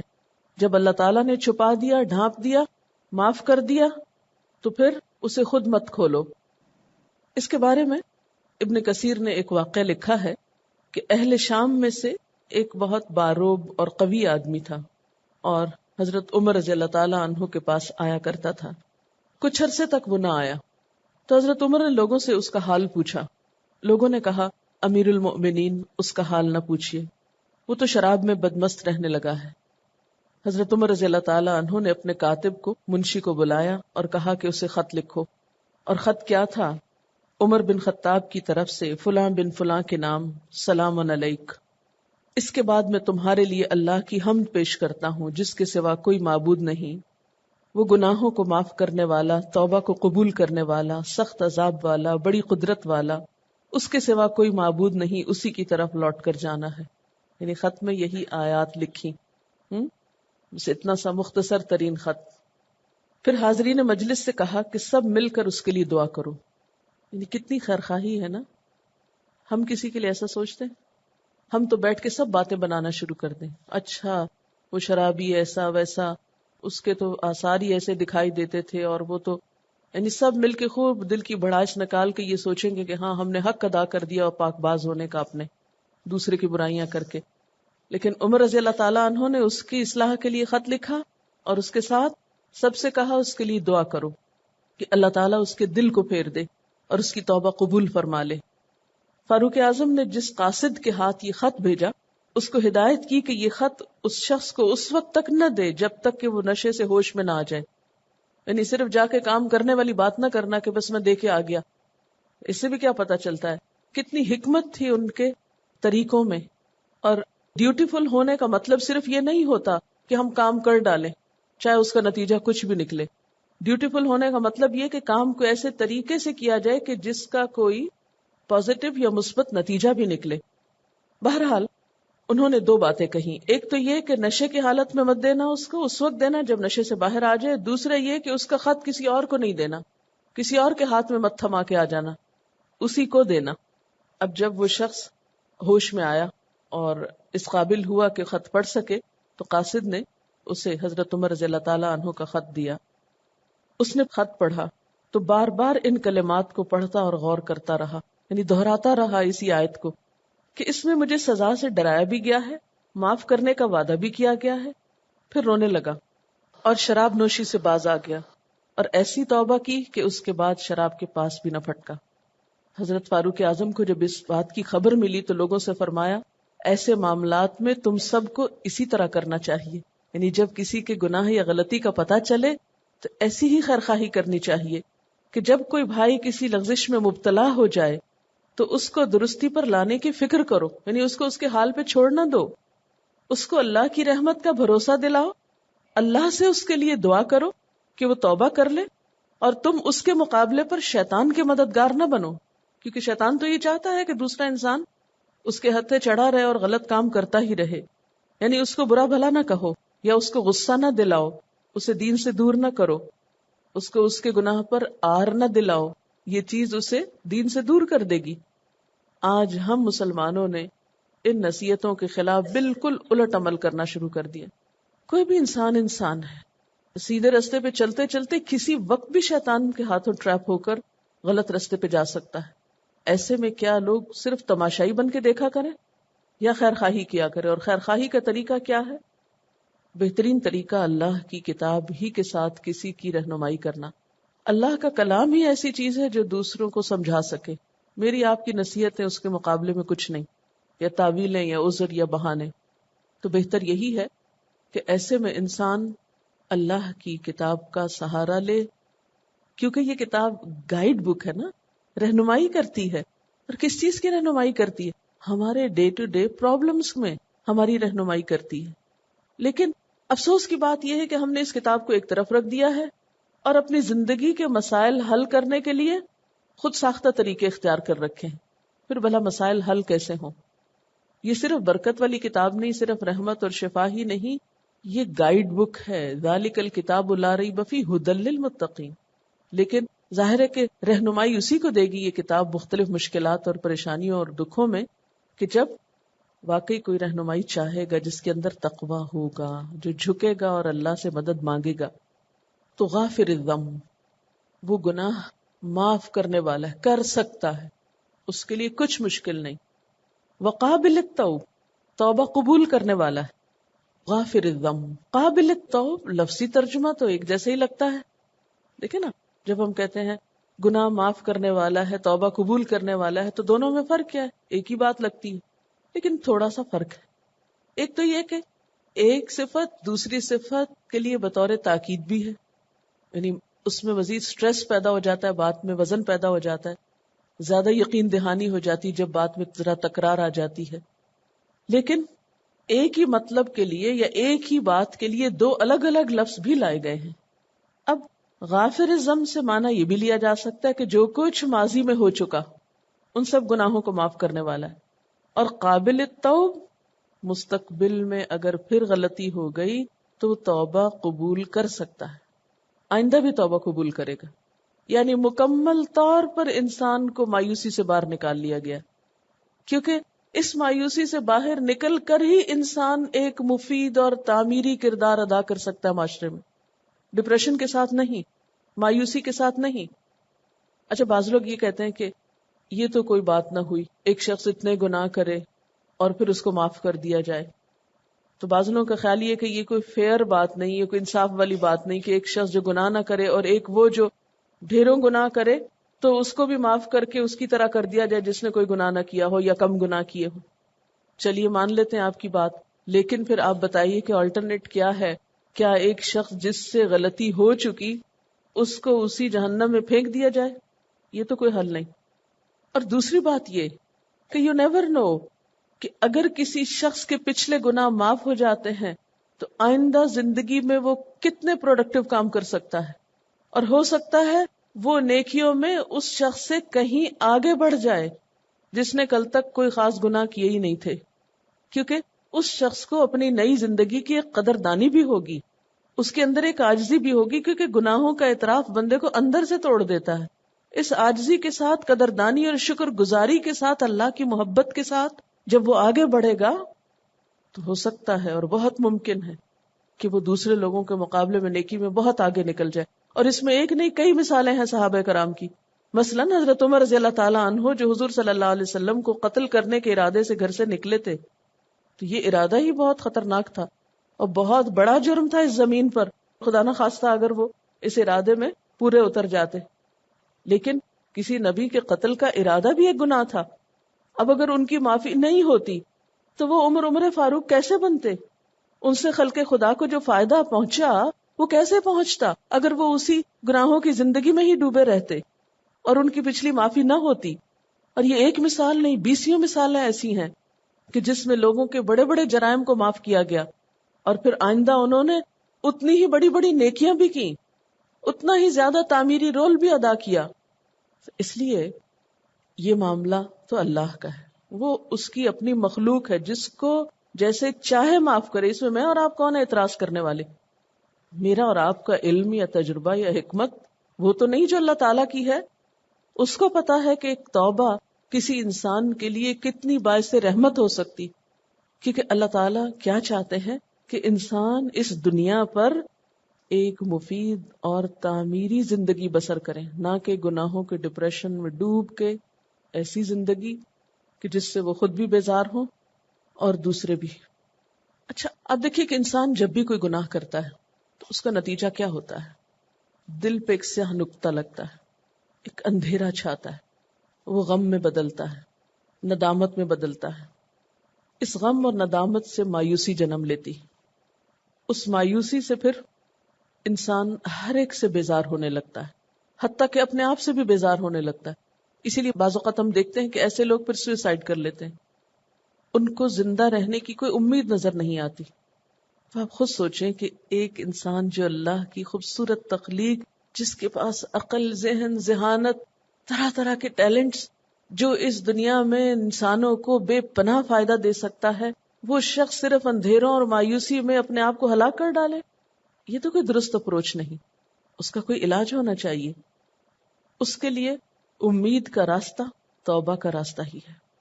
جو چیز اس کو امید دلاتی ہے وہ توبہ ہے. اچھا توبہ کا نتیجہ کیا نکلتا ہے؟ کہ انسان سکون محسوس کرتا ہے. ایک امام کا قول ہے کہ جب وہ اپنے کسی کام میں گرانی یا مشکل یا رکاوٹ پاتے تو دن میں بعض اوقات ہزار بار بھی استغفار کرتے اور کام آسان ہو جاتا. آپ بھی آزما کے دیکھ لیجیے، کیونکہ یہ تو حدیث میں آتا ہے نا کہ جو شخص استغفار کو لازم کرے گا اللہ تعالیٰ اس کے لیے ہر مشکل سے نکلنے کا راستہ بنا دے گا. لیکن عموماً ہم مشکلات سے نکلنے کے لیے بندوں کا سہارا ڈھونڈتے ہیں، اس سے ڈسکس کر، اس سے مسئلہ بیان کر، اور اللہ کی طرف رجوع نہیں کرتے. اب بندے بیچارے تو خود فقیر ہیں، وہ کیا کریں گے آپ کے لیے؟ لہٰذا اگر انسان کثرت سے استغفار شروع کر دے اور اس مایوسی کے عالم میں سب کچھ چھوڑ کر صرف استغفار پر کنسنٹریٹ کرے تو آپ دیکھیں گے کہ لازمی طور پر دل کا بوجھ ہٹے گا. کیونکہ گناہ نے دل پہ بوجھ ڈالا نا، تو وہ استغفار سے دل کا بوجھ ہٹنے لگے گا. اور جب وہ بوجھ ہٹے گا ایک روشنی سی پیدا ہوگی، انسان اللہ تعالیٰ کے قریب اپنے آپ کو محسوس کرے گا. وہ بوجھ کا مارا دبا ہوا اٹھ کے بیٹھ جائے گا، بالکل ایسے ہی جیسے ایک پودے کے اوپر موسم بہار آ جائے اور اس کے اندر سے پتے اور پھول نکلنے لگے. بالکل اسی طرح استغفار ایک مایوس انسان کو امید کی چمک دیتا ہے، روشنی دیتا ہے، اور وہ اٹھنے لگتا ہے، مسکرانے لگتا ہے. اس کے اندر زندہ رہنے کی ایک امنگ پیدا ہوتی ہے، وہ آگے بڑھتا ہے، نعمتوں کی قدر کرتا ہے، اور اللہ تعالیٰ نے جو قوتیں اس کو دی ہیں بطور انسان کے، ان قوتوں سے وہ فائدہ اٹھانے لگتا ہے، اور زندگی میں وہ ایک تعمیری رول ادا کرتا ہے. وہ اپنے لیے فائدہ مند ہوتا ہے، وہ دوسروں کے لیے فائدہ مند ہوتا ہے. وہ اپنا بوجھ دوسروں پہ نہیں ڈالتا، کیونکہ ڈپریسڈ انسان دوسروں پہ ایک مصیبت ہو جاتا ہے، بلائے جان ہو جاتا ہے، دوسروں پہ بوجھ بن جاتا ہے. وہ دوسروں پہ بوجھ بننے کی بجائے اب کیا کرنے لگتا ہے؟ زیادہ سے زیادہ دوسروں کے کام آنے لگتا ہے، دوسروں کی مدد کرنے لگتا ہے، دوسروں کی خدمت کرنے لگتا ہے. اب جس انسان کے اندر یہ اخلاق ہو کہ وہ ہر دم دوسروں کی مدد کے لیے آگے بڑھے، اس کو کتنی دعائیں ملیں گی، اس کو کتنی اپریسیشن مل سکتی. اب یہ پھر ایک دوسرا سرکل چل پڑا نا. پہلا کیا تھا؟ گناہوں کے اندھیرے میں مایوسی اور پریشانی اور ندامت اور کڑنا اور جلنا، اور اس میں اپنے آپ کو کھانا اور کوئی کام نہ کرنا اور کسی کام میں دل نہ لگنا. اب جب وہ اس سے باہر آیا تو اب ایک مفید کام کرنے لگا. اب وہ زندگی میں اپنی صلاحیتوں سے جب کام لیتا ہے تو اس کو ایک سینس آف اچیومنٹ ہوتی ہے، جس سے اس کے اندر قوت آتی ہے، پھر وہ آگے بڑھنے لگتا ہے. اور اس طرح وہ اپنی اس زندگی کو بھی فائدہ مند بناتا ہے، دوسرے انسانوں کے لیے فائدہ مند ہوتا ہے، اور ان ساری باتوں کے نتیجے میں اپنی آخرت میں کامیابی کی منزل کی طرف دوڑتا ہے. کیونکہ ندامت اور غم انسان کی صلاحیتوں کو گھن کی طرح کھا جاتا ہے، انسان کا ذہن ساکت ہو جاتا ہے، ترقی کا پہیہ جام ہو جاتا ہے، آگے بڑھنے کا عمل رک جاتا ہے، کریٹیوٹی ختم ہو جاتی، اور بعض اوقات مایوسی کفر تک لے جاتی. مایوسی کو کفر کہا گیا ہے کیونکہ انسان جب اللہ سے بندوں سے مایوس ہو جاتا ہے تو پھر وہ ایسی باتیں کرنے لگتا ہے، ایسے عمل کرنے لگتا ہے جس سے اس کے نقصانات بڑھتے چلے جاتے ہیں. ایک مشہور ڈاکٹر ہیں جوزف ایف مونٹیگنو، وہ کہتے ہیں کہ تمہیں السر اس سے نہیں ہوگا جو تم نے کھایا ہے، بلکہ اس سے ہوگا جو تمہیں کھائے جا رہا ہے. یعنی غم اور مصیبت سے بہت سی جسمانی بیماریاں بھی جنم لیتی ہیں، اور اس میں خاص طور پر السر کی بیماری.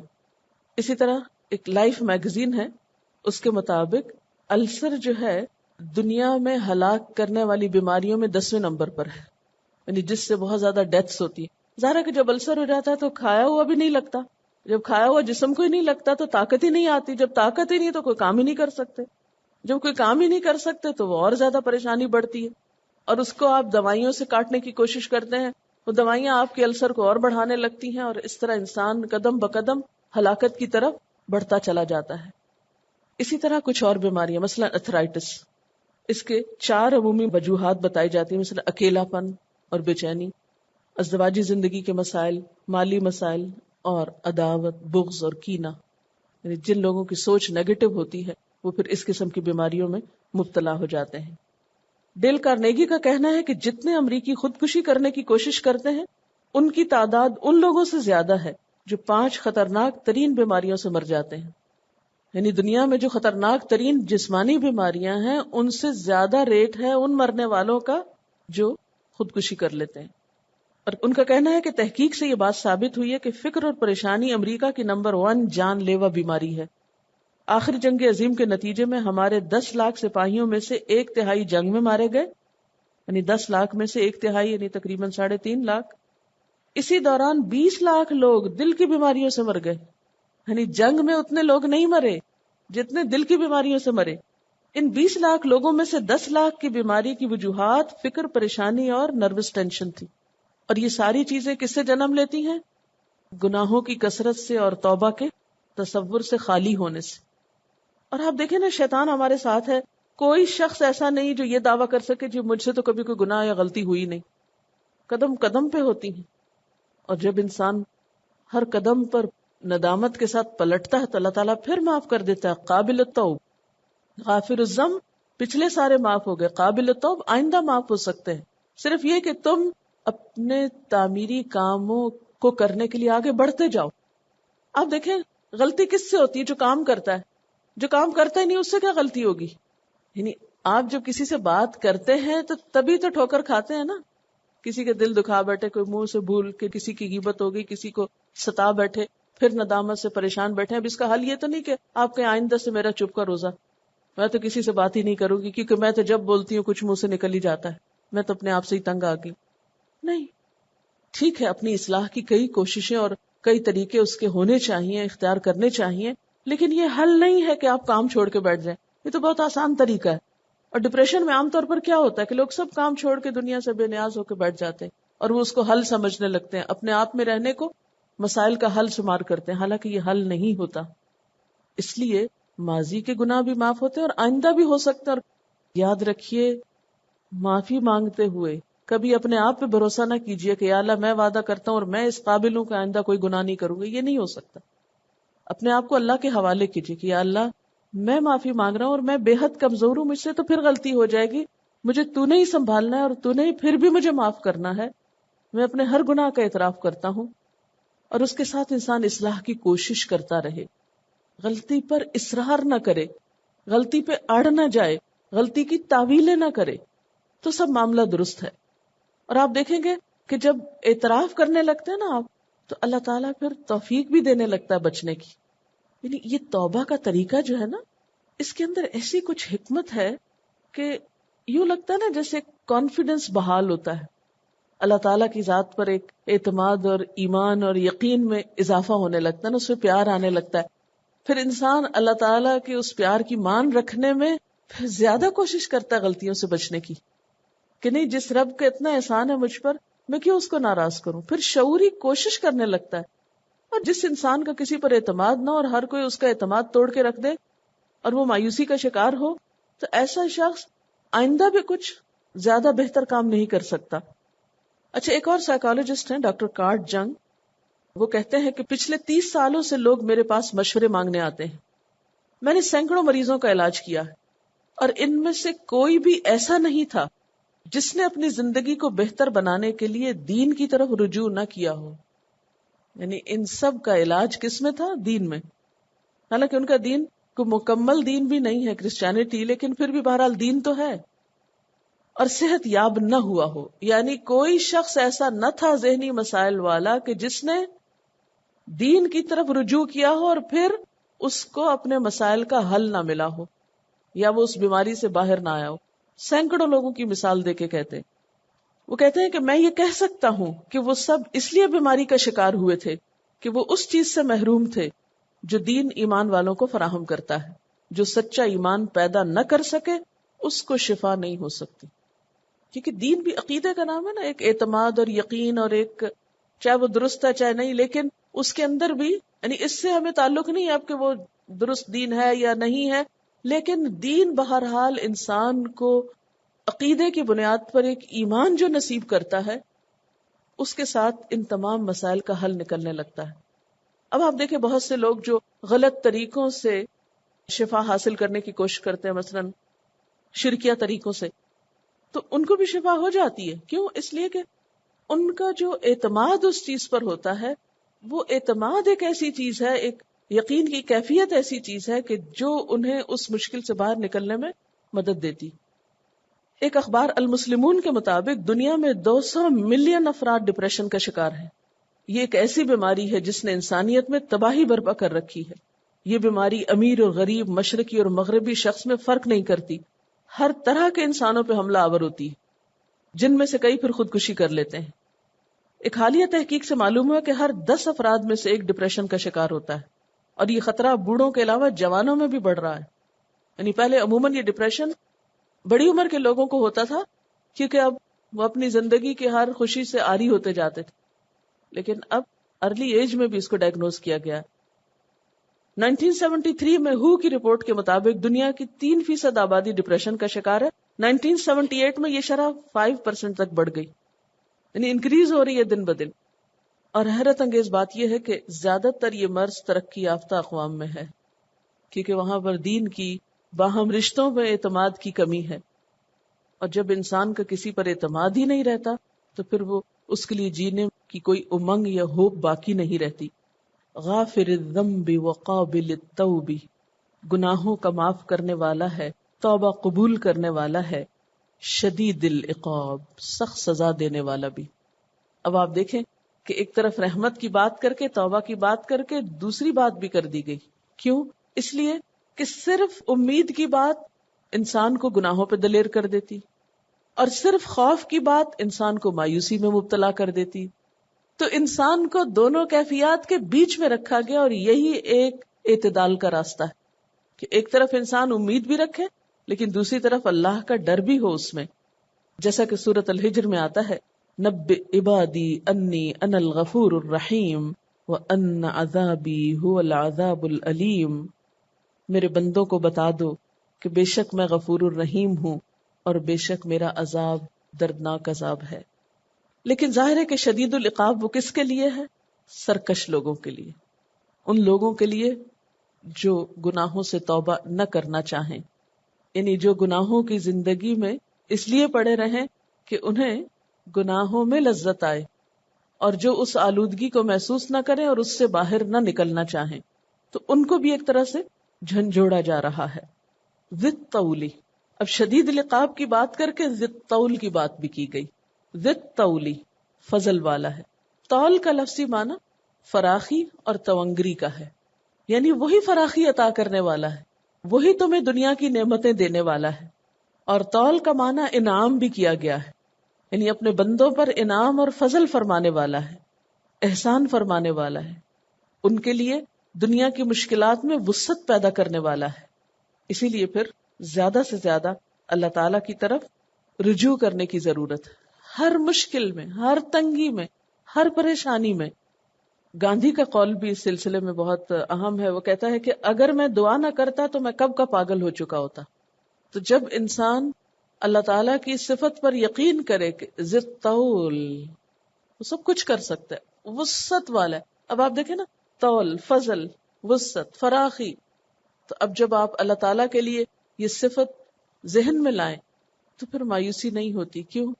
اس لیے کہ مایوس کرنے میں ایک اور چیز بڑا اہم کردار ادا کرتی ہے کہ میرے گناہ زیادہ ہیں، اتنی توبہ تو نہیں ہو سکتی نا. یعنی ایک اور شیطان کا وسوسہ کیا ہوتا ہے، بھی ٹھیک ہے توبہ ہوگی لیکن اتنے گناہوں کی نہیں ہو سکتی. چلو تھوڑے بہت گناہ تو ہوئے، میں نے تو بہت زیادہ گناہ کیا، ان کی نہیں ہو سکتی. نہیں، ذی طول وسعت والا ہے، اس کے ہاں کسی چیز کی کمی نہیں، ہر چیز کی فراخی ہے، ہر چیز کی کثرت ہے، سارے گناہ معاف کر سکتا ہے. یغفر الذنوب جميعا، اس کے ہاں کسی چیز کی کمی نہیں. لا الہ الا ہو، نہیں کوئی الہ مگر وہی. الیہ المصیر، اسی کی طرف لوٹنا ہے. پھر اب خود فیصلہ کر لو کہ کس حال میں لوٹنا ہے. ایک راستہ ہے توبہ کا اور دوسرا ہے مایوسی کا. جب واپس اس کی طرف جانا ہے تو پھر کیوں نہ اسے راضی کر کے ہی واپس جائیں تاکہ وہ ہم پر اپنا انعام و اکرام کرے. وآخر دعوانا ان الحمدللہ رب العالمین. سبحانک اللہم وبحمدک نشہد ان لا الہ الا انت نستغفرک ونتوب الیک. والسلام علیکم ورحمۃ اللہ وبرکاتہ. قل يا عبادي الذين أسرفوا على أنفسهم لا تقنطوا من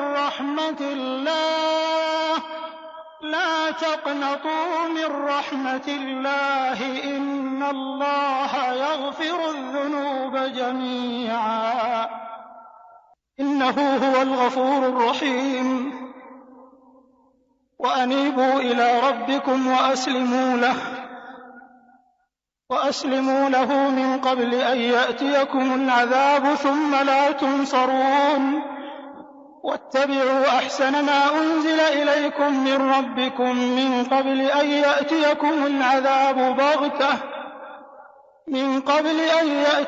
العذاب بغتة وأنتم لا تشعرون. أن تقول نفس يا حسرة على ما فرطت في جنب